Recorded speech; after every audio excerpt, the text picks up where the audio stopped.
Hi, welcome to the 2020 Economic Depression and Recession channel. I'm your host, Tony. Thank you for joining me. Please hit that subscribe button if you haven't already. And today, ladies and gentlemen, we're going to get right into it. Today, we're learning that the lack of help from Congress in terms of passing the second stimulus package for the much needed relief for millions of Americans hangs in the balance.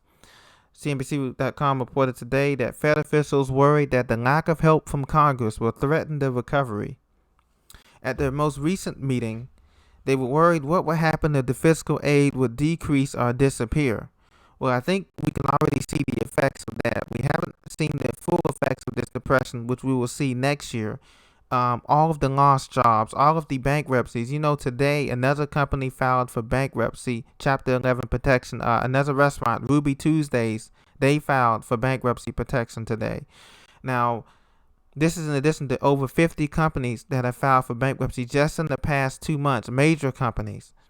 The central bank held its benchmark interest rate near zero, and it said it would stay there until inflation averaged at least 2% over a period of time. So, how can the banks make any money at these near zero or negative interest rates theoretically? How can consumers spend money if the economy is shut down? I want to give you a story. Yesterday I went to a local mall here in my area, and I needed to go. I was like, they have these cell phone repair shops or tablet electronics repair shops. So I walked in there, and nobody's in there but this one, the one employee, and he tells me, "You're the first customer I've had all day." Now, mind you, this is at 4:30 in the afternoon. I got off work early, and I went there to get a new phone screen or a new phone cover or whatever for my iPhone. And he says, "You're the first customer that I've had all day." And this is in a prime area. This mall is not in a bad area. It's in a prime area, prime location, office building surrounded. And he said, "You're the first customer that I've had all day," and it's 4:30 p.m. And so what he did for me is he gave me a 5% discount on my purchase. And he said, "Because you're the first customer today, I want to do this for you because it's been so slow dead in here." I said, "Has it been dead during the week or just during the day?" He said, "Yes, it's been dead every day, even on the weekends." So, folks, people are really hurting out there. Um, the small businesses are not coming back, and this lack of a stimulus and lack of help from the federal government and the state and local government is going to be a domino effect. And this is why I say next year it's going to be an absolute mess of a depression, no matter who takes office in a couple of weeks here. So now we cannot raise rates. The Federal Reserve Bank is in a catch-22. They can't raise rates. They must be committed to unlimited quantitative easing and stimulus. But what happens if they don't pass another stimulus? Is it really going to make that much difference? $1,200, ladies and gentlemen, is nothing. Most people are going to spend that on either savings, bills, or buying a purchase that they always want, or a trip, and it's gone. It's gone in a blink of an eye. That's not going to help stimulate anybody, not even the economy. So the Federal Open Market Committee, the FOMC, which meets and they release these minutes from the meetings, said that they have to hold interest rates steady. GDP is not going to recover.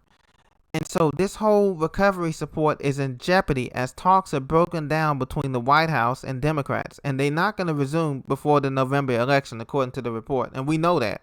So there's a chance that, let's say, even if a stimulus is approved, we're not going to see that until December, Christmas. And you can imagine the Christmas sales. Can you imagine the Christmas holiday? All of these banks, all of these consumers, there's no money. People are broke. There's no jobs. So where is these numbers coming from that everybody's buying out there, buying, and consumer confidence is growing? It's all fake optimism.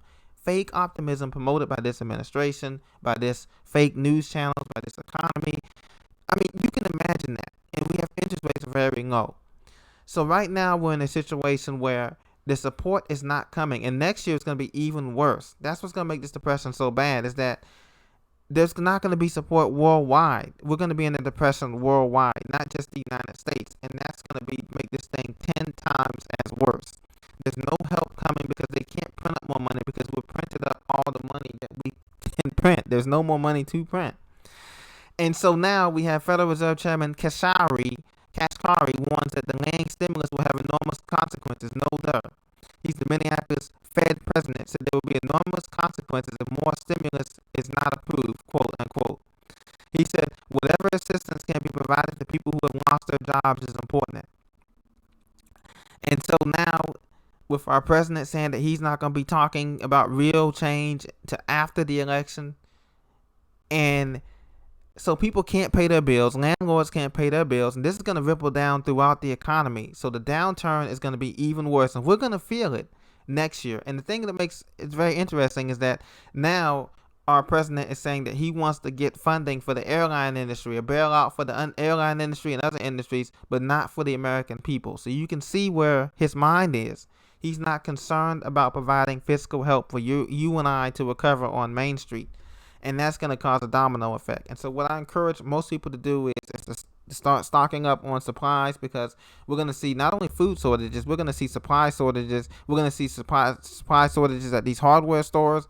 We're going to see supply shortages. Because remember, we lost the trade. We're losing the trade war with China. As you know, we're not winning. They're not buying any more of our farmers' agricultural products. They said they're not going to do it. They're going to protect their own people and do things for their own people. Then we have a pandemic as well going on too, contrary to popular belief. So, ladies and gentlemen, we need to be prepared. We need to get our neighbors prepared, our family prepared. Congress has approved $2 trillion in funding, but most of that allocation has expired, and most of that money did not go to Main Street. As you know, they went to their buddies and the corporate buddies. They took that money off the top and gave us a $1,200 check for the first time, and they trying to plan on getting more money out of this deal the second time, which they probably will get. But how much blood can you squeeze from a turnip? We do not have much time. We know that the recovery is not a recovery, and so we need to take steps to protect our wealth, to protect our assets, gold, silver, cryptos. You need to get into that. You need to get into having more food, water that you can use for bartering, for trading with your neighbors and your friends, because that's going to be the real economy. That's how Venezuela survived. That's how countries like Turkey, that when the lira crashed, Turkey's lira, the currency just crashed a couple months ago. I think it was February, March of this year. So what happens if a bank blows up in Europe or in Asia? That means the depression is going to be even worse here. So right now, while we still have some value in our U.S. dollars and we have liquidity on the table, don't keep as much in your banks, because the banks can put limits on your withdrawal. They can freeze your money, whatever. Just enough to pay the bills, and that's it. Take out the rest and keep your cash in safe places, because you're going to need it to buy the necessity goods in about 6 months' time from now, when you see this depression really getting going. When they realize